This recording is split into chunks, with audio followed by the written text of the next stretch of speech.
Hoi allemaal.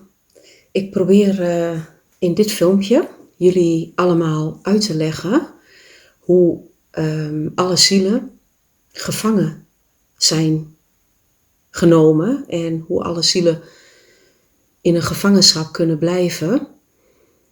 En het is een beetje ingewikkelde informatie, maar zoals ik het door heb gekregen jaren geleden en hoe het tot mij is gekomen, zal ik proberen om het op een eenvoudige manier uit te leggen. In mijn vorige filmpjes heb ik jullie uitgelegd hoe de demiurgische kracht, hoe die probeert om straks het hele menselijke ras en de hele aarde als kolonie over te nemen. En dat we eigenlijk dus niet meer beschikken over onze vrije wil. Dat onze goddelijkheid ons afgenomen wordt. Dat ons DNA vernietigd wordt. En dat we eigenlijk in een soort openluchtgevangenis zullen komen te zitten. Waar we geen kant meer op kunnen. Dus met andere woorden, dat we compleet gevangen zullen worden in wie we zijn, waar we ooit naartoe zouden kunnen gaan. En dat we volledig ter beschikking komen te staan aan de draconische rassen. Ik heb jullie ook uitgelegd in mijn vorige filmpjes hoe de goddelijke schepping der mensheid gevangen is geworden, genomen in een draconische schepping. Als je kijkt naar waar momenteel heel veel spirituele mensen mee bezig zijn, de derde dimensie, dat is de dimensie van de vorm, van de lichamen, dus de lengte, breedte en de hoogte, coördinaten. Dan hebben we het heel vaak over de vierde dimensie. De vierde dimensie is de dimensie van de energieën, van het astrale veld en van de ongeziene wereld. En we hebben het heel vaak over de vijfde dimensie. En de vijfde dimensie is dan de dimensie waarin iedereen in zijn liefde vibreert en waarin het hartchakra volledig open is en waarin eigenlijk de mensen vanuit een stuk goddelijk perspectief met elkaar omgaan en elkaar benaderen. Dat is even in het kortweg gezegd de derde, de vierde en de vijfde dimensie. Als je kijkt puur in simpele termen van de derde dimensie, dan kun je dus zeggen dat als je in de derde dimensie een vorm ziet, dan heb je een lengte, je hebt een breedte en je hebt een hoogte. Een soort diepte, waardoor je dus een soort kubus krijgt, driedimensionaal. Het woord zegt het ook al, driedimensionaal, 3D. Als je de 3D combineert met een factor tijd, dan krijg je een 4D perspectief. Dus een vierdimensionale beleving. Dat is eigenlijk hoe dus de infiltranten en de draconiërs ons hologram hebben kunnen plaatsen en onze aarde tot een kolonie van hun hebben kunnen maken. Dat hebben ze gedaan door te manipuleren met die tijdscoördinaten. Dus die tijdscoördinaten, de coördinaten, ik kom ervan aan het stotteren, hebben ze dus kunnen verleggen door onze toekomst gevangen te nemen. En ons perspectief van verleden, heden, toekomst hebben ze dus verdonkemaand, waardoor we dus eigenlijk continu gevangen zitten in het eeuwige nu. Om het zo maar eens te zeggen. Het eeuwige nu, waarin we eigenlijk nooit los van komen. In dat eeuwige nu wordt het verleden geplaatst, wordt het heden geplaatst en wordt de toekomst geplaatst. En dat is eigenlijk een never-ending story. Die 4D, dat is dus een ruimtelijk perspectief. Nou, als je kijkt dat de ruimte heel vaak wordt voorgesteld als een soort net. Dus dan moet je een soort visnet je voorstellen met allerlei gaten erin. Dat is dan de ruimte, dus zeg maar de 4D beleving. Lengte, breedte, hoogte, 3D plus 4D. Dat is de tijdsperspectief. Nou, de ruimte is bijna eindeloos in tijd. Er zit geen begin en einde aan. Dus die ruimtecoördinaat is daar al helemaal vervaagd, om het zo maar te zeggen. En dat is dan het net, het soort vissennet. Een heel groot kosmisch ruimtenet. Dan kun je dus zeggen dat alle planeten en sterren, maar ook jouw lichaam en mijn lichaam, dus elke levensvorm, een 3D-coördinaat is. Dus lengte, breedte, hoogte. En als je je dat voorstelt als een soort bal, dan kun je dus een beeld krijgen van een vorm, een levensvorm, in een 4D gebeuren, in een ruimtelijk perspectief. En dat zou je je kunnen voorstellen als een bal wat in het ruimtenet zich voortbeweegt. En een bal in een net, dan krijg je dus het net, het ruimtenet, 4D, gaat dus als het ware in een soort, hoe noem je dat? Een soort bolling naar beneden, zeg maar. Een soort trechterperspectief. Dus dat net, dat rekt als het ware op wanneer die bal van de levensvorm, van een lichaam of van een planeet, daar zich in voortbeweegt. Als je nu kijkt naar ons lichaam is puur 3D. We kunnen het lichaam zien, we kunnen het lichaam voelen, dat is puur 3D. Onze energielichamen, die zijn veel meer verbonden met het tijdloze aspect. Die zijn veel meer op het 4D gebeuren. Dus met andere woorden, ons aura kun je verbinden aan een 4D en hoger. En ons lichaam kun je verbinden aan een 3D. Als je een 3D-ruimte dus combineert met de tijd, krijg je dus het 4D-perspectief. Denk nu even weer aan dat ruimtenet. Dan krijg je dus een lijn. Ik heb hiervan een schemaatje. Kan ik misschien wel even tekenen. Dat is misschien makkelijker. Als je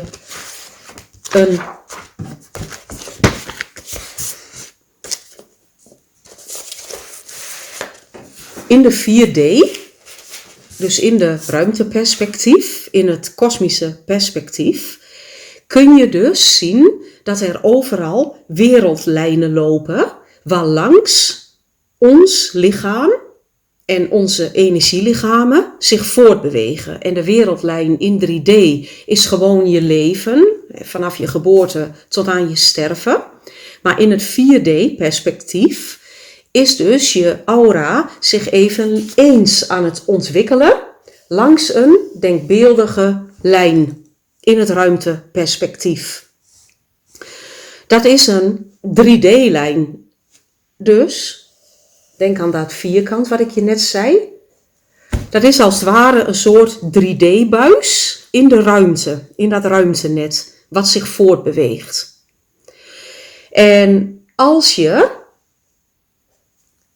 als het ware geboren wordt, dan begin je dus met een hele belangrijke gebeurtenis in je energieveld. Dus je aura, niet alleen je lichaam wordt geboren, maar je aura, je energielichamen ondergaan diezelfde ervaringen.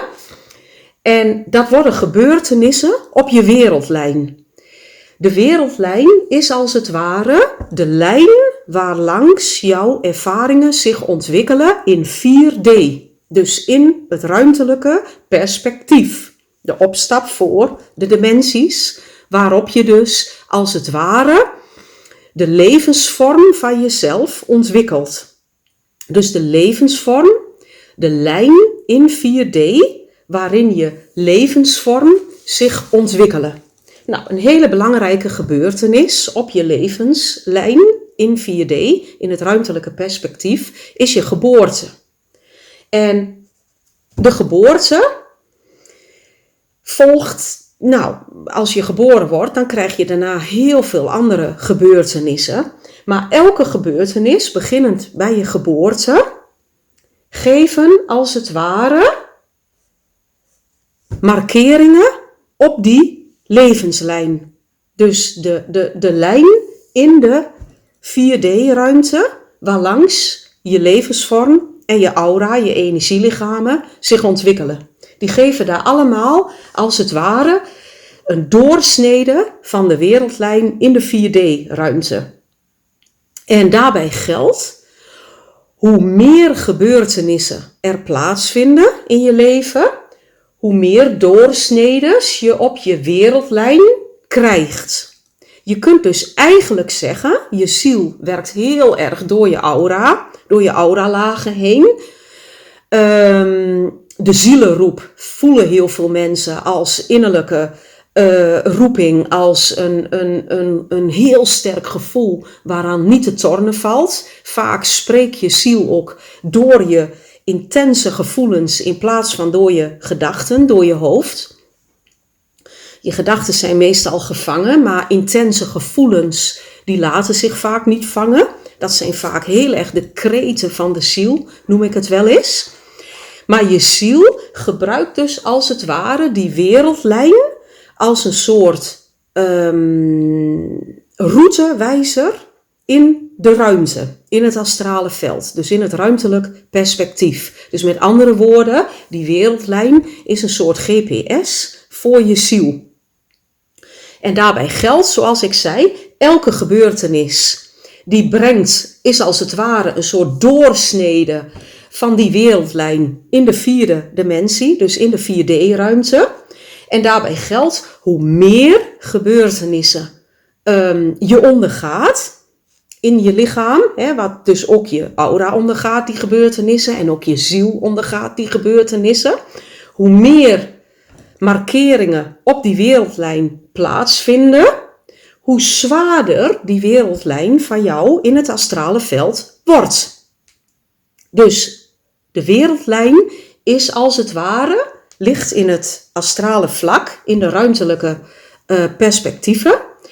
En de wereldlijnen is de GPS voor elke ziel. En bij je geboorte krijg je dus ook in het astrale veld een soort kosmische wereldlijn, die dus binnen de 4D-coördinaten werkzaam is.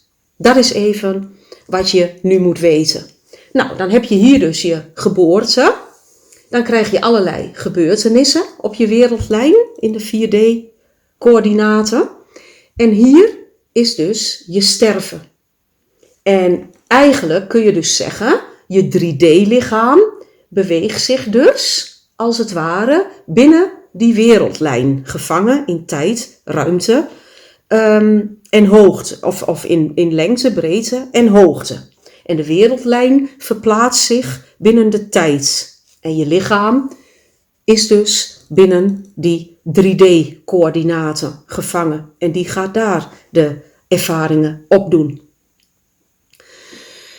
Nou, als je dan kijkt naar dit beeld, dus de levenslijn in 4D, dan kun je dus in het kort zeggen, de GPS voor je ziel, dan kun je dus in het kort zeggen, hoe meer gebeurtenissen op je wereldlijn na je geboorte plaatsvinden, hoe zwaarder de wereldlijn wordt. Hoe zwaarder je persoonlijke levenslijn wordt. Met andere woorden, je wereldlijn in het astrale veld verzwaart. Dat kun je ook vrij letterlijk vertalen in wat je nu in de huidige maatschappij ziet. De ene gebeurtenis is nog niet geweest of de andere volgt zich op. Je zou bijna zeggen, de ene wereldramp heeft nog niet plaatsgevonden of de andere dient zich alweer aan. We kunnen het bijna niet meer afknipogen. Zoals, als HSP'er, ik ben een hele hooggevoelig iemand, zoals velen van jullie. Ik denk ook velen van jullie die mijn filmpjes kijken, zeer hooggevoelig zijn. En soms dan gaat het zo snel in de wereld dat je bijna zoiets hebt, ik trek me terug, ik moet er even niet meer mij mee verbinden, want ik haak gewoon compleet af door alle gebeurtenissen die zich in zo'n hoog tempo opvolgen. Nou, dat klopt ook. Dat is namelijk ook het doel. Het doel is namelijk, hoe meer gebeurtenissen impact op jou hebben en dus in jouw leven gebeuren, hoe meer doorsnedes, lijntjes in deze tekening op jouw wereldlijn komen, de GPS voor jouw ziel, voor jouw zielenbewustzijn in het astrale veld. Dat is dit. Hoe meer gebeurtenissen daar dus opkomen, hoe zwaarder elke individuele wereldlijn voor elke individuele ziel in het astrale veld wordt. Met als gevolg dat op een gegeven moment de wereldlijnen zo verzwaren dat de uiteindes in het astrale veld zich naar elkaar toe gaan bewegen. Je krijgt dus een gesloten cyclus. En dat zie je heel mooi aan een strookje papier met zijn uiteinde. Als je een strookje papier hebt en je buigt hem om en je draait hem een kwartslag, dan krijg je een gebroken cirkel van dat strookje papier. Dat is dit. De uiteindes van de wereldlijn die zich naar elkaar toe bewegen, waardoor het strookje papier zich sluit. Elke zielencyclus wordt dus vroeg of laat door het verzwaren van zoveel gebeurtenissen op de wereldlijn van elke ziel, wordt dus een persoonlijke sterrenpoort, zeg maar. Een persoonlijke staargate, om het zo maar eens te noemen. Waarin dus de wereldlijn van elke zielenbewustzijn zo verzwaard is, door zoveel mogelijk gebeurtenissen op elke wereldlijn te plaatsen, dat elke zielencyclus zo verzwaard is, dat er dus een gesloten cirkel ontstaat van een strookje papier. Als je dat strookje papier een kwartslag draait en je brengt hem naar elkaar, dan zie je een heel integrerend iets gebeuren. Nou ben ik er een beetje mee aan het klungelen. Een kwartslag draaien en je brengt hem naar elkaar. In 4D hebben ze de wereldlijnen zo verzwaard gemaakt en de factor tijd gemanipuleerd, wat ik jullie in mijn vorige filmpjes heb uitgelegd, dat je dus een gesloten zielencyclus krijgt van elke individuele ziel. Dat is gebeurd in de menselijke ontwikkelingsweg van de Homo sapiens. Dan krijg je dus van elke ziel een persoonlijke sterrenpoort. Dat is ook de reden dat alle zielen herinneringen hebben aan andere sterrenstelsels. Sommigen hebben herinneringen aan de Pleiade, anderen aan Syrië, weer anderen aan Orion, weer anderen aan Andromeda. Noem maar op. Omdat dus elke ziel in de persoonlijke sterrenpoort gevangen is gezet door de verzwaring van die wereldlijnen. Daarbij is de tijd gemanipuleerd. De infiltrerende rassen en de draconische rassen hebben heel erg de macht en de beschikking over de tijdmanipulaties. Dus die zijn bij uitstek geschikt om met 4D te werken. En je krijgt dus als het ware een ziel die elke keer weer reïncarneert in zijn eigen persoonlijke stargate, sterrenpoort. Door de verlegging van de tijd denk je dat je er klaar mee bent. Nou heb je wel een keer het gezien met dit leven. Dat je denkt, nou nu heb ik al mijn thema's wel gehad. Nu heb ik al mijn processen wel gehad. Nu moet ik toch wel een keer de verlichting in kunnen en stoppen met mijn incarnatie. Nu moet het toch een keer eindig zijn, dat het een keer klaar is. Maar nee, wat gebeurt er door de verlegging van die tijdsmanipulatie? Denk je dus, kijk naar mijn vinger, dat je in jouw cyclus van leven op leven aan de binnenkant zit van jouw stargate. En wat gebeurt er? Je volgt gewoon je pad en opeens kom je aan de buitenkant van je stargate. En je gaat weer naar binnen. Dat is, hoe noemen ze dat ook alweer? De cirkel die nooit eindigt. Ene keer ga je aan de buitenkant en je gaat het rondje door en je komt aan de binnenkant van je cirkel, van je zielencyclus weer uit. Dus zeg maar de cirkel die nooit eindigt. En je denkt dat je op weg bent naar je toekomst en naar een stukje dat je wat meer weer je leven hebt geleefd. En dat je een stapje dichterbij je ontwaking bent gekomen en bij je goddelijke bewustzijn. Maar nee, dan word je weer in een ander leven weer teruggeworpen. En je zit weer aan de binnenkant van die cirkel. Dat strookje papier, denk daar maar aan.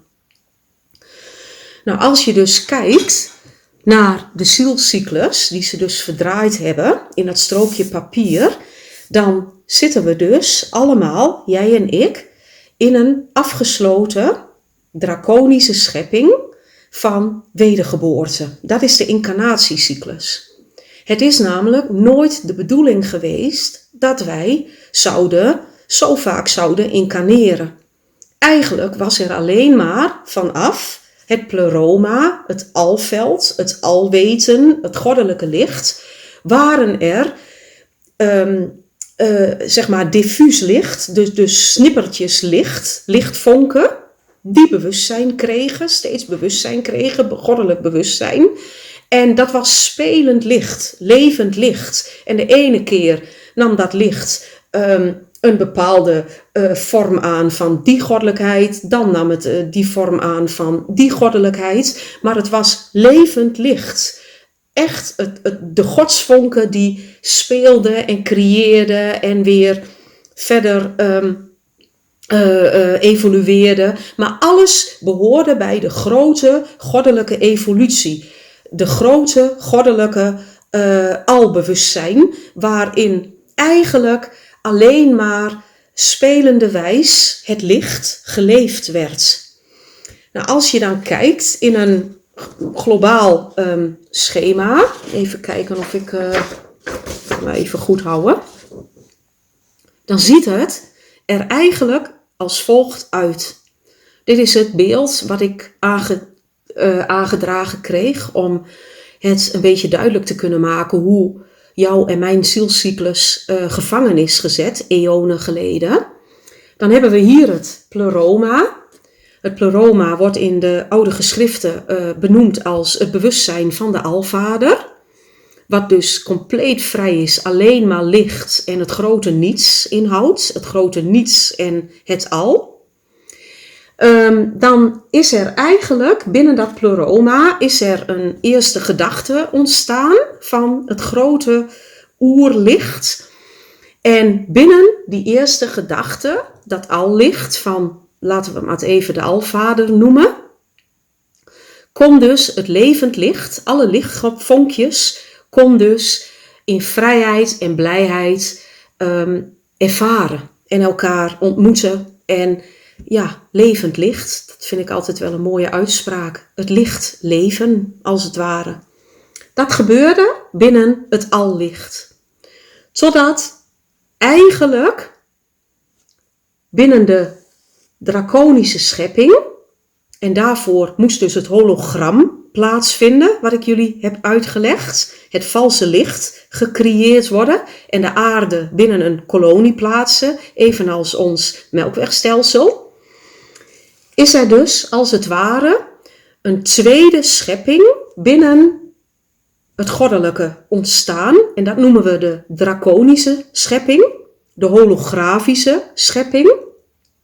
En binnen die tweede schepping, de holografische schepping, de draconische schepping, de demiurgische schepping, daar is dus het rad van wedergeboorte ontstaan. Dus ik word geboren, ik leef mijn leven, ik sterf, ik kom in het bardo, in het tussenbestaan. Ik zoek weer een nieuwe aardse vader en moeder op en ik bevind mezelf weer in een nieuwe baarmoeder en ik ga door mijn geboorte, of ik ga door het geboortekanaal, door mijn kosmische geboortebewustzijn, de sluier der vergetelheid probeer ik af te werpen in mijn eerste 7 levensjaren, om vervolgens weer opnieuw het verhaal aan te gaan. Dus de never ending story, het strookje papier, wat nooit ophoudt, wat ik jullie net liet zien, bevindt zich dus hier. Hier moest dus ook karma gecreëerd worden om elke ziel in slaap te houden. Je hebt het ene karma-stuk nog niet achter de rug of de volgende karmische gebeurtenis dient zich weer aan.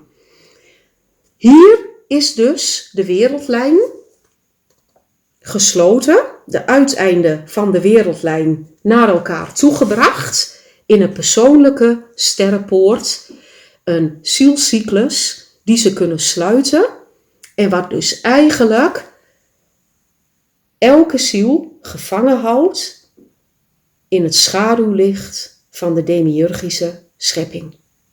Dat is hoe een ziel gevangen is gezet en gevangen wordt genomen. Je krijgt dus een gesloten doorgang binnen tijd- en ruimteperspectief. Dus een gesloten zielendoorgang van jou en mijn zielencyclus met behulp van onze wereldlijnen binnen de tijd en binnen de ruimte. We zitten dus allemaal, lieve mensen, gevangen in onze persoonlijke sterrenpoort. In onze eigen stargate. En het is aan jou en mij om ons eigen zwarte gat daarin te vinden. Want het zwarte gat, dat is dus het nulpunt in jou en mijn bestaan. Het punt waarin de grote ommekeer plaats mag vinden in jouw leven. Waarin dus zo'n beetje alles wegvalt binnen de 3D-dimensies. Waarin je dus het gevoel hebt, ik kan niet meer voortbestaan. Alles is mij ontnomen, alles is weggevallen. Ik ben de wanhoop nabij. Ik weet het niet meer. Ik ben in de war. Ik ben ziek. Ik ben stervende. Ik heb mijn dierbaren verloren. Whatever. Dat is voor elke ziel weer anders. Maar eigenlijk in dit verhaal gezien gaat het erom dat je teruggebracht wordt naar je persoonlijke nulpunt. Waarin je dus eigenlijk ervaart in het diepste van je wanhoop, in de donkerste nacht van je ziel en van jezelf, dat je dus ervaart, het goddelijke licht is er, wat mij nooit laat vallen. In je grootste wanhoop, in je grootste crisis, vind je ook je grootste licht. Hervind je ook je grootste goddelijke kracht om uit dit hologram te komen, om je te bevrijden van je incarnatiecyclus en van je persoonlijke gevangenschap, je persoonlijke sterrenpoort. Geloof dus ook niet te veel meer in dat je eindeloos door moet in vorige levens om die bewust te krijgen en om die uit te zuiveren om een betere versie van jezelf te worden. Je blijft namelijk elke keer in dit verhaal hangen. Belangrijker is om de waarheid tot je te nemen en wakker te worden, lieve mensen. Want dit is een never-ending story. Het laatste voor nu, wat belangrijk is om te weten, is dat ze dus die persoonlijke stargate van jou en mijn ziel, die proberen ze nu op elkaar aan te sluiten. Dus als twee sterrenpoorten op elkaar uit te lijnen, af te stemmen, zeg maar. Dat is ook de reden waarom ze nu zoveel zielen massaal aan dezelfde virussen blootstellen of aan dezelfde rampen blootstellen. Zodat de emoties, de gedachten en de ervaringen van alle zielen gesynchroniseerd raken. Met andere woorden, er komen dezelfde soort gebeurtenissen op elke individuele wereldlijn van elke ziel, van elke zielencyclus. Waardoor je dus die wereldlijnen kunt synchroniseren in het astrale veld. En op het moment dat voldoende zielen dezelfde soort emoties, gedachten en ervaringen en processen ervaren, op dat moment kun je dus de wereldlijnen, de GPS voor elke ziel, kun je dus op elkaar afstellen. Dan krijg je dus twee persoonlijke stargates, twee cirkeltjes, die je eigenlijk op elkaar afstemt, waardoor er dus een open doorgang komt in het astrale veld tussen alle sterrenstelsels die je maar bedenken kunt. En die open doorgang, die is dus nodig om dus de grootste astrale, demiurgische, draconische kracht naar de aarde toe te brengen. Dus jouw persoonlijke zielecyclus en mijn persoonlijke zielecyclus dient zo verzwaard te worden op jouw wereldlijn, gebeurtenissen plaatsen, zoveel mogelijk en zo zwaar mogelijk, waardoor jouw zielenlijn, jouw wereldlijn in het astrale veld een gesloten verbinding maakt, een persoonlijke stargate wordt. En die individuele stargates worden weer op elkaar afgestemd, waardoor er dus een wormhole, een wormgat ontstaat. En een wormgat is dus een open verbinding waarvan je de ene dimensie met de andere kunt verbinden, waar eigenlijk je de energieën van de ene naar de andere kunt transporteren. Er ontstaat dus een open tijdsclausule, een open vormclausule, een wormgat, wat van de ene werkelijkheid naar de andere getransporteerd kan worden. Dus alle werkelijkheden kunnen dan bijeengebracht worden.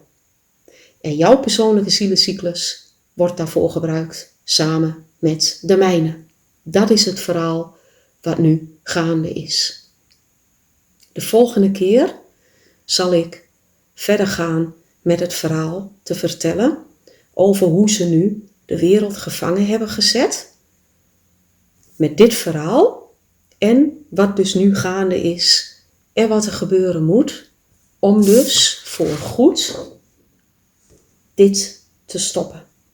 Om dus niet langer de wereldlijnen van elke ziel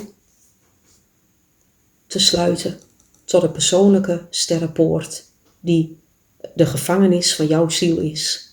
Wat jouw persoonlijke rad van wedergeboorte is geworden. Ik ben wel een keer klaar met al die honderden levens die we al geleid hebben. Jij niet? Ik wil nu wel eens een keer eruit en volledig wakker worden en weten dat het licht van onze Alvader, dat is wie we zijn en dat we daarin onze levens en ons leven kunnen leiden. Zonder gevangen te worden in de grootste openluchtgevangenis wat onze Melkweg is. Heel graag tot de volgende keer. Als er wat is of je hebt vragen, schroom niet om een mailtje te sturen. info@lichtkind.nl. Ik heb inmiddels een heel team van waardevolle lichtwerkers om me heen. Die zijn de afgelopen jaren door mij opgeleid. Die heb ik stapje voor stapje meegenomen in de waarheid. De tijd is nu aangebroken om alles naar buiten te brengen. Dus stapsgewijs ga ik dat ook doen. Mocht je ons nodig hebben, stuur een mailtje info@lichtkind.nl. Het kan even duren voordat we je beantwoorden, maar je krijgt zeker antwoord. Omdat ik wel heel veel naar buiten treed. Inmiddels met de filmpjes en met mijn groep en met mijn leerlingen. Maar ik ben ook heel veel alleen en op mezelf en in een isolement. Om dus de stem van het licht en mijn vader te kunnen blijven volgen. Dus ik hoop dat je daar begrip voor hebt. Heel graag tot de volgende keer. Doeg!